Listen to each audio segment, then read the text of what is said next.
हे guys, here. आज आहे स्टोरी टेलिंगचा डे 2. Getting ready. खरं सांगायचं स्वतःवर फोकस करणं इतकं इझी नसतं. मी पण एक वेळ अशी होती ना, सगळ्यांना रिप्लाय द्यायची, सगळ्यांच्या मेसेजला इम्पॉर्टन्स द्यायची, पण स्वतःला इग्नोर करत होती. दुसऱ्यांना टाइम देता स्वतःला टाइम उडायचा नाही. कधी कधी असं वाटायचं मी बिझी आहे, पण ऍक्च्युली मी प्रोडक्टिव्ह नव्हती.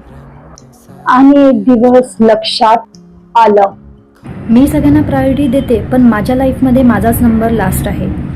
तेव्हा थोडं चेंज करायला मी स्टार्ट केलं. फोन साईडला ठेवून मी घेतला माझा मी टाईम आणि सगळ्यांना प्लीज करणं बंद केलं. आणि ऑनेस्टली जेव्हा तुम्ही स्वतःवर फोकस करता ना, तर काही लोकांना प्रॉब्लेम पण होतात, कारण की त्यांच्यासाठी आपण अवेलेबल नसतो ना. पण आता ओके आहे, कारण मी स्वतःसाठी प्रेझेंट आहे. तुमच्यासोबत असं होतं का की तुम्ही सगळ्यांना टाईम देता आणि त्याच्यामध्ये तुम्ही स्वतःला विसरता? जर रिलेटेबल वाटेल तर मला कमेंटमध्ये नक्की सांगा. अशाच व्हिडिओसाठी फॉलो करा.